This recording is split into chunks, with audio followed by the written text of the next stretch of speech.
dengan ini menyatakan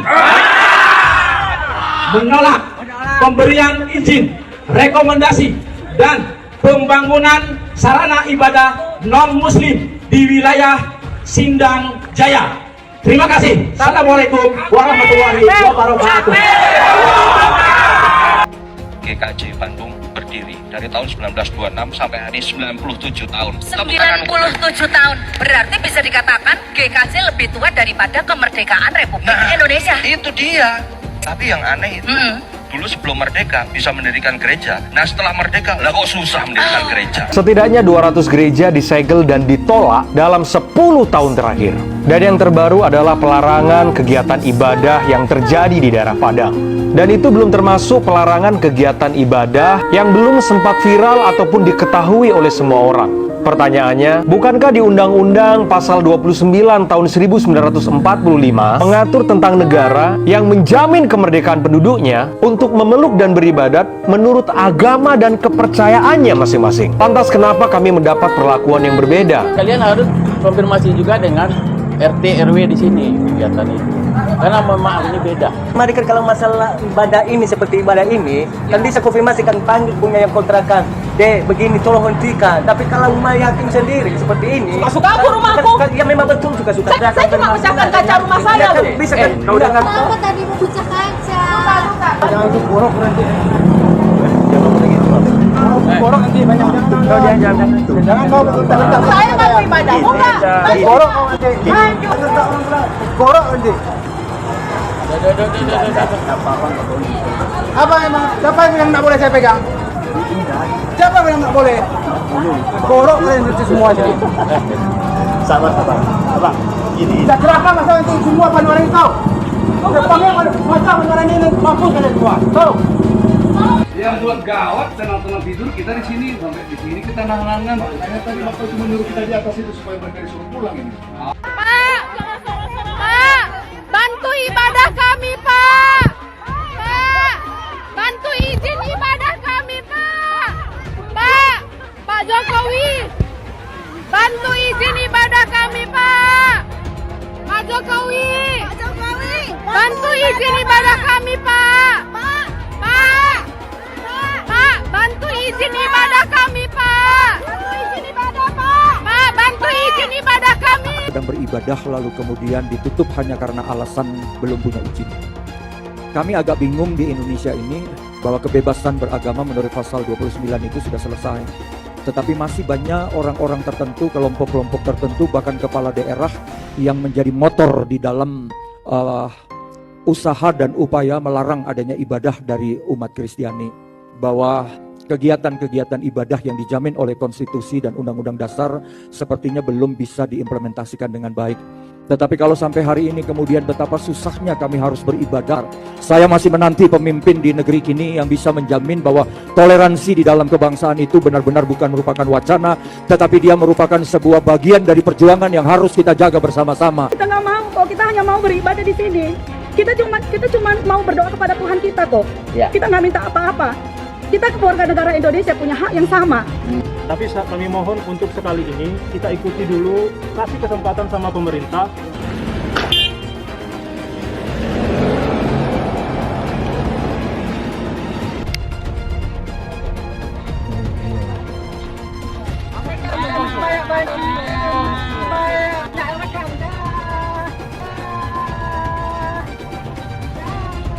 Dari dulu saya sudah mengingatkan kalau MUI bisa jadi sarang sebenarnya dari kelompok radikal.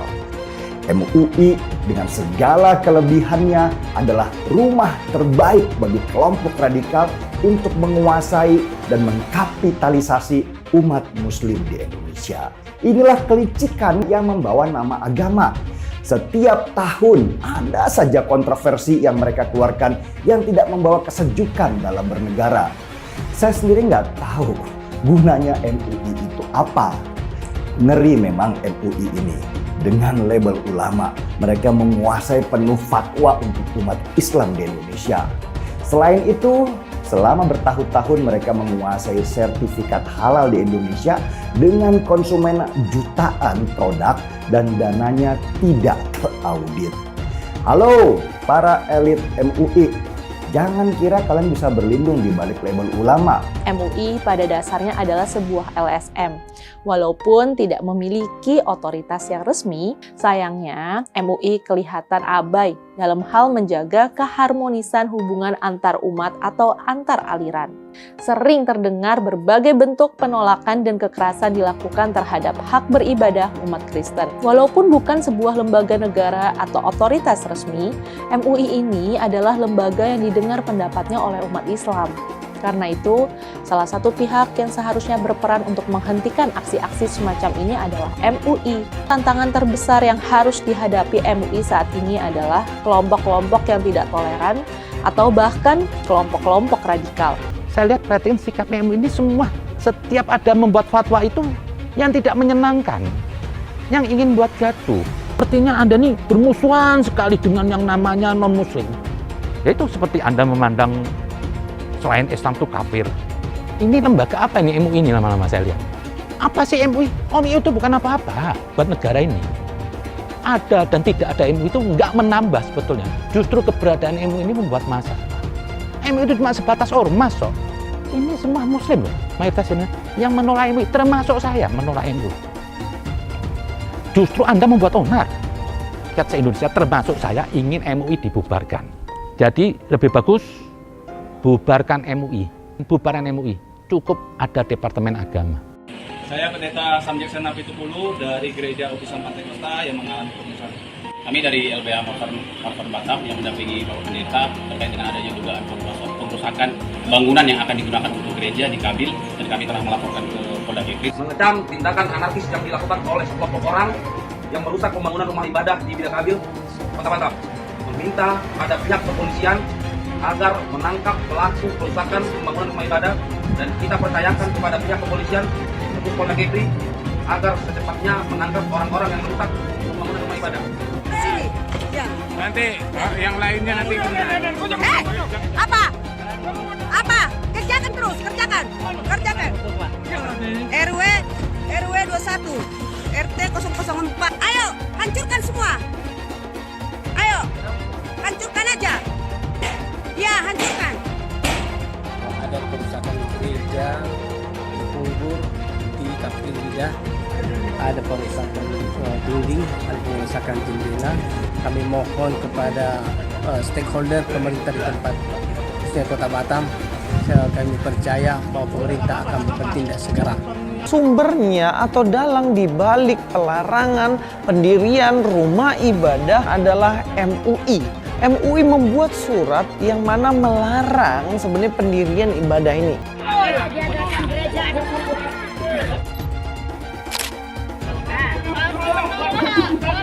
Tak boleh, nggak ada orang gereja di sini. Tak boleh. Oh, tak boleh. Bukan tempat orang tahu gereja di sini. Kami nggak mengizinkan di gudangan ini ada sarana ibadah. Itu aja Pak. Itu aja.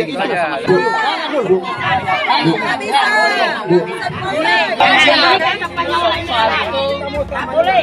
Soal itu bukan urusan saya karena nanti saya urusan kepolisian.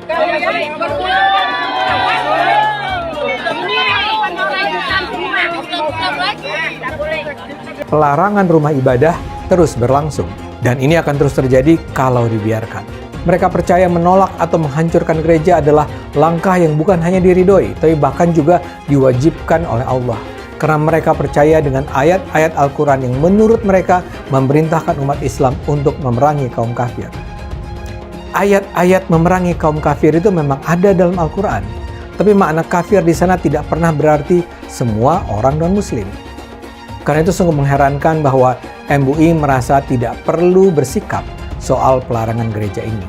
Pendiaman ini menyebabkan serangan terhadap umat Kristen terus berlangsung. Bila MUI terus membiarkan kejahatan ini terus terjadi, nama Islam akan terjerumus ke dalam lembah kehinaan. Bahkan lebih dari itu, bila MUI bungkam, MUI sebenarnya sedang membiarkan para pelaku penyerangan dan perusakan itu berada di jalan yang sesat. Akibatnya Islam nampak sebagai sebuah agama yang penuh kebencian, permusuhan, dan sama sekali tidak bisa disebut sebagai agama damai. MUI harus menyerukan dihentikannya pelarangan gereja. MUI harus menyerukan umat Islam untuk menganggap umat Kristen sebagai saudara. Asalnya gedung ini tidak digunakan lagi untuk kegiatan ibadah. Yang mencoreng kota Binjai dari kereligiusannya, dari kedamaiannya. Kita meminta supaya tidak ada kegiatan di sini. Kami dari masyarakat yang berada dari lingkungan 1 sampai 6 turun untuk Kita dilarang beraktivitas seperti itu. Jadi kalau misalkan ada tamu, tadi kan kami dengar. Kami dengar di bawah. Kami cuma berdoa. Kami berdoa aja, cuma 12 orang. Iya, cuma kan izinnya itu. Sabar. Ini Tuhan. Udah, mau ibadah, Pak. Mau ibadah dulu.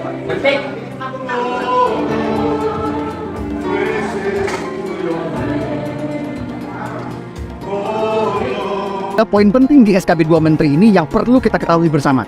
Pada bab 1 pasal 3 dari aturan SKB 2 Menteri disebutkan, rumah ibadat adalah bangunan yang memiliki ciri-ciri tertentu yang khusus dipergunakan untuk beribadat, tidak termasuk tempat ibadat keluarga. Poin pentingnya adalah tempat ibadat keluarga tidak perlu pakai izin. Apa itu yang dimaksud dengan tempat ibadat keluarga? Kalau di Islam namanya musola, kalau di Kristen namanya kapel atau rumah doa. Apakah perlu izin untuk bikin musola di rumah atau di ruko? Tidak. Begitu juga untuk bikin kapel di rumah atau di ruko, tidak perlu minta izin. Jadi umat Kristen ibadah di rumah atau di ruko tidak perlu minta izin. Saya ulang, tidak perlu minta izin. Banyak Pak Pendeta dan jamaah tidak tahu pengecualian ini, sehingga mereka pasrah saat ada yang datang membubarkan. Ibadah di rumah dan di ruko sama seperti umat Islam sholat jamaah di musola rumah atau di musola ruko.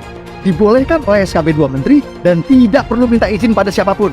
Jadi tolong pahami pengecualian ini dan jangan lagi mau dibubarkan. Kita mau jujur, SKB 2 Menteri hanya berlaku bagi kaum minoritas saja.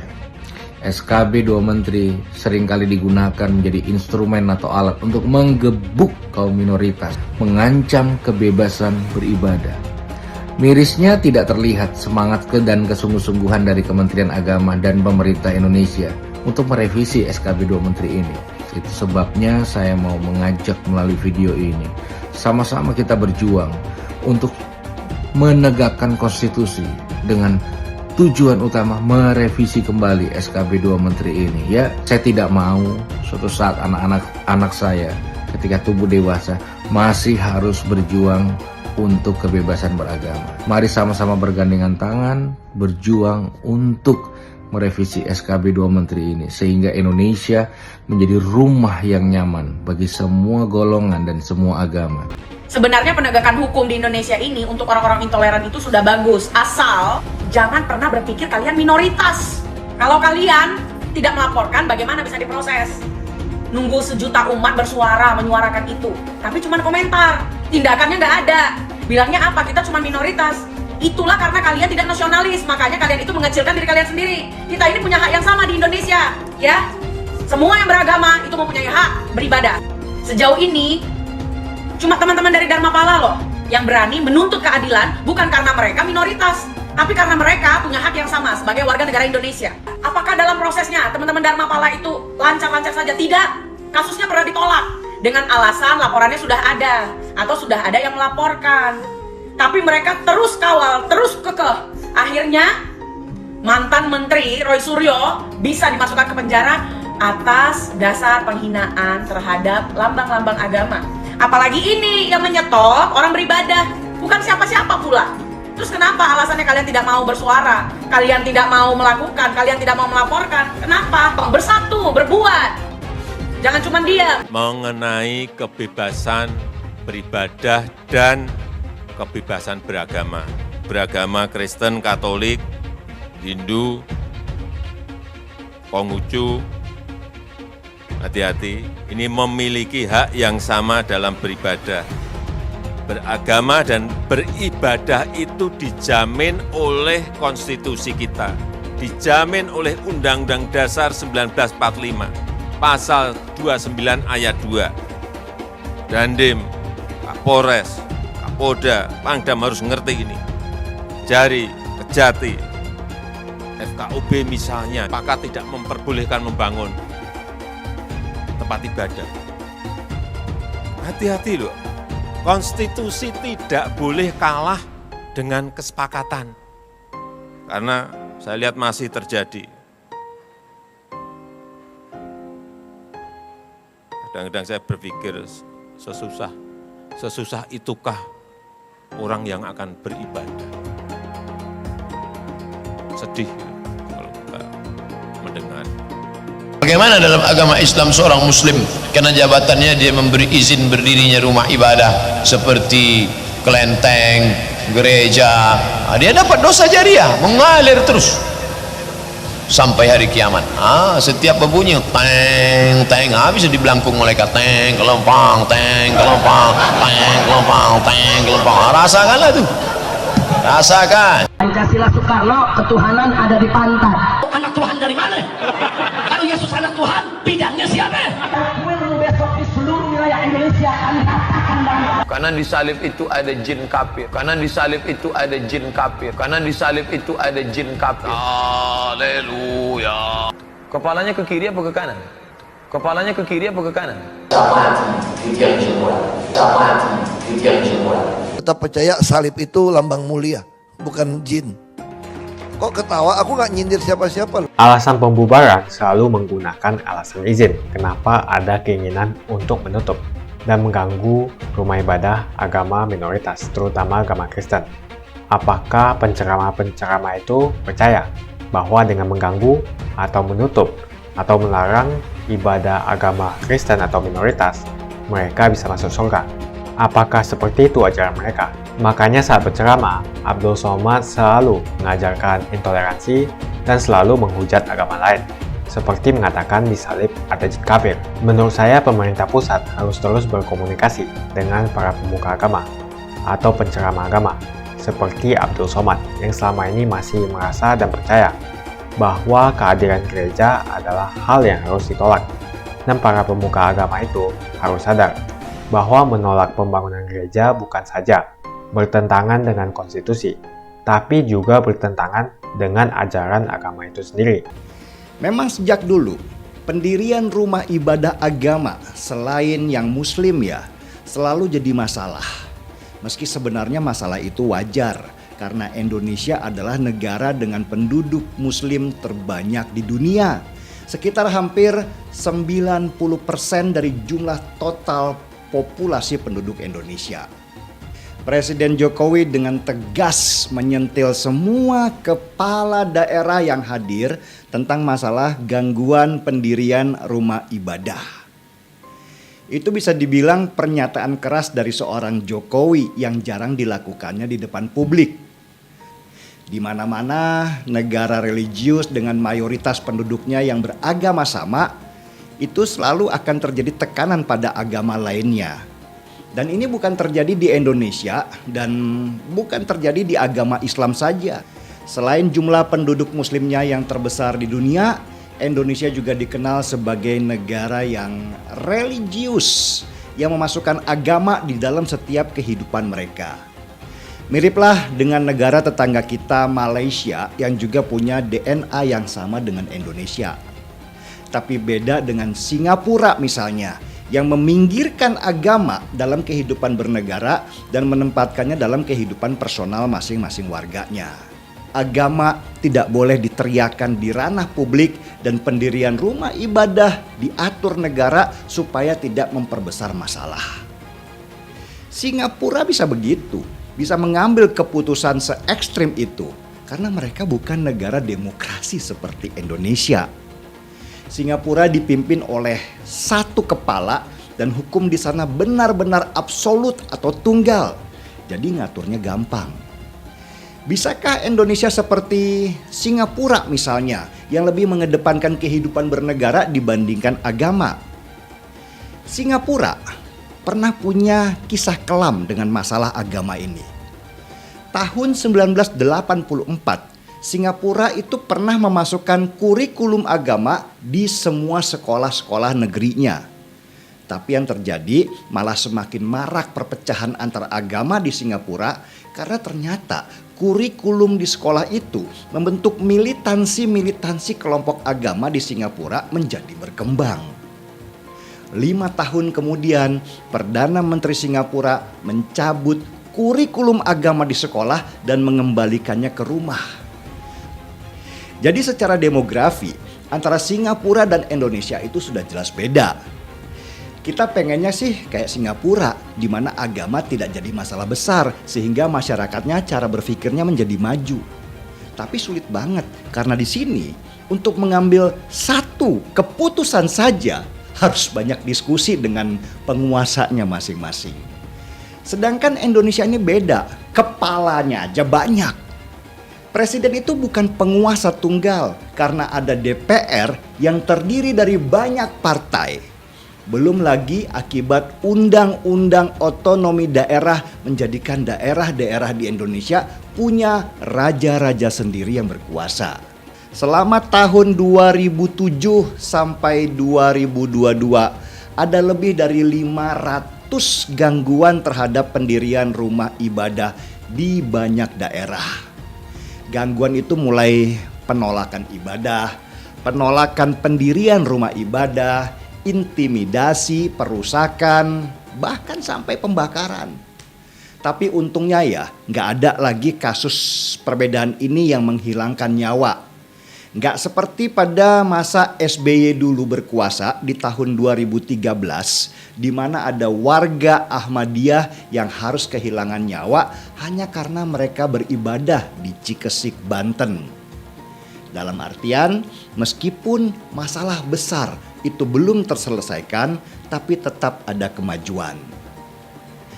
Saya pernah bertanya masalah itu ke seorang teman yang kebetulan dia kerja di istana.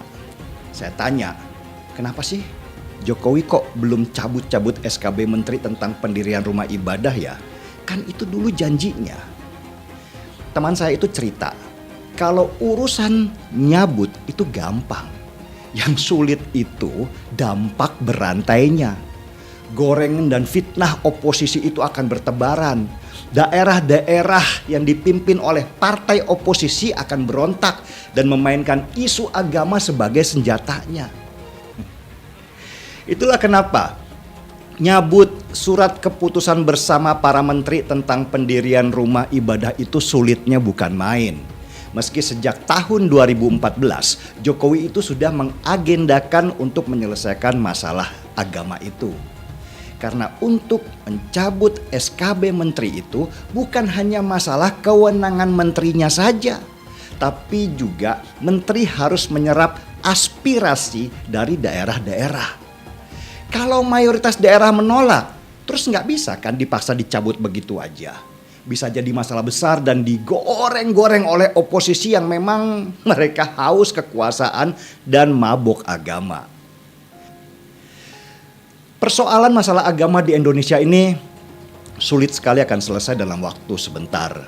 Apalagi kelompok militan agama itu sudah berkembang jauh sebelum Jokowi ada.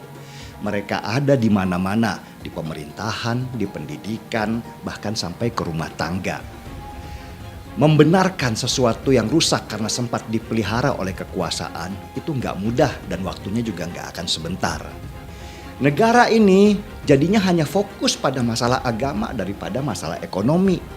Pembangunan kita juga berhenti.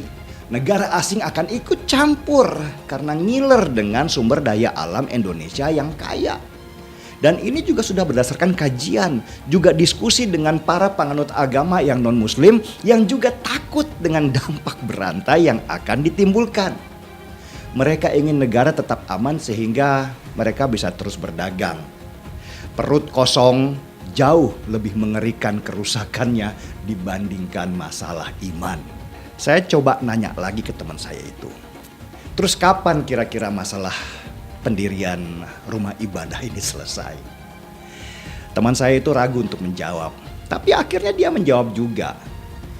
Mungkin nanti kalau ekonomi kita sudah bagus dan tidak ada pengangguran. Karena biasanya lebih mudah menyelesaikan sebuah masalah dengan perut kenyang. Mungkin nanti kalau pendidikan kita sudah bagus supaya tidak ada warga yang bisa dibeli suara oleh uang dan memilih kepala daerah berdasarkan agamanya apa. Mungkin nanti kalau Indonesia ini diserang oleh negara luar sehingga kita hanya akan sibuk membela negara dengan semua agama sehingga warganya sadar bahwa semua agama punya peran penting dalam kehidupan. Jumpa lagi dengan saya di channel Jonas Leong. Terima kasih banyak buat kalian sudah like, dan subscribe di channel Jonas Leong. Sebelum video ini dimulai, saya mau nanya, kenapa ada keinginan untuk menutup dan mengganggu rumah ibadah agama minoritas, terutama agama Kristen? Apakah penceramah-penceramah itu percaya bahwa dengan mengganggu atau menutup atau melarang ibadah agama Kristen atau minoritas, mereka bisa masuk surga? Apakah seperti itu ajaran mereka? Silahkan tuliskan pendapat kalian di kolom komentar. Masalah intoleransi semakin tak terbendung. Lebih dari 200 gereja ditutup secara paksa 10 tahun belakangan. Yang paling mencolok adalah kasus intoleransi 3 tahun terakhir ini. Banyak sekali kasus pembubaran rumah ibadah akhir-akhir ini. Itu yang viral. Bagaimana yang tidak viral? Tentu lebih banyak lagi. Alasan pembubaran selalu menggunakan alasan izin. Dan selalu FKUB tidak memberikan izin. Jika tidak perlu lagi rekomendasi daripada FKUB, maka ini akan membantu umat minoritas. Sebetulnya tidak usah memakai alasan izin karena puluhan ribu musola di Jawa Barat dibangun tanpa menggunakan izin. Itu di Jawa Barat saja, gimana di seluruh Indonesia? Mungkin ada ratusan ribu hingga jutaan masjid di Indonesia yang tidak mempunyai izin. Jadi jelas kalau kita membandingkan masalah izin, terjadi ketidakadilan. Seperti yang kita ketahui, banyak sekali musola tidak mempunyai izin. Umat mayoritas bisa membangun rumah ibadah tanpa menggunakan izin. Adapun SKB 2 Menteri, bab 1 pasal 3, orang Kristen yang mau bikin rumah-rumah doa di rumah atau di ruko, sebetulnya tidak perlu meminta izin. Dan juga dalam SKB 2 Menteri, pasal 13 dan pasal 14, peraturan bersama Menteri Agama dan Menteri Dalam Negeri, nomor 9 dan nomor 8 tahun 2006 mengamanatkan kepala daerah untuk memberikan izin, sementara sebagai bentuk fasilitasi negara dalam mencarikan solusi pendirian rumah ibadah. Jadi dalam SKB 2 Menteri, sebetulnya kepala daerah harus memfasilitasi dalam memberikan perizinan pendirian rumah ibadah. Akan tetapi dua pasal ini dianggap tidak ada oleh ormas-ormas preman berjubah agama itu. Yang dipermasalahkan oleh ormas preman berjubah agama itu selalu rekomendasi FKUB yang ada di SKB 2 Menteri. Semoga rekomendasi FKUB yang ada di SKB 2 Menteri bisa dihilangkan. Menurut saya selama SKB 2 Menteri tentang rekomendasi FKUB tidak direvisi, maka masalah-masalah penolakan rumah ibadah agama lain di tempat-tempat lain di seluruh Indonesia akan terus terjadi. Konstitusi jelas memberikan jaminan perlindungan negara kepada orang untuk beragama dan melaksanakan ibadah sesuai dengan kepercayaan dan agamanya, maka tidak boleh tunduk pada kesepakatan. Bunyi pasal 29 ayat 2 Undang-Undang 1945, negara menjamin kemerdekaan tiap-tiap penduduk untuk memeluk agamanya masing-masing dan untuk beribadah menurut agama dan kepercayaannya itu. Mulai saat ini jangan diam. Bila rumah ibadahmu dibubarkan, kita sudah punya undang-undang yang melindungi. Bukan hanya itu, SKB 2 Menteri juga sebetulnya melindungi umat minoritas. Jadi ayo bantu sebarkan video ini, supaya semakin banyak yang mengetahui tentang hal ini. Menurut saya pemerintah pusat harus terus berkomunikasi dengan para pemuka agama atau penceramah agama, seperti Abdul Somad yang selama ini masih merasa dan percaya bahwa kehadiran gereja adalah hal yang harus ditolak. Dan para pemuka agama itu harus sadar bahwa menolak pembangunan gereja bukan saja bertentangan dengan konstitusi, tapi juga bertentangan dengan ajaran agama itu sendiri dan juga akhlak. Jadi menurut kalian, kenapa ada keinginan untuk menutup atau mengganggu rumah ibadah agama minoritas? Apa alasannya?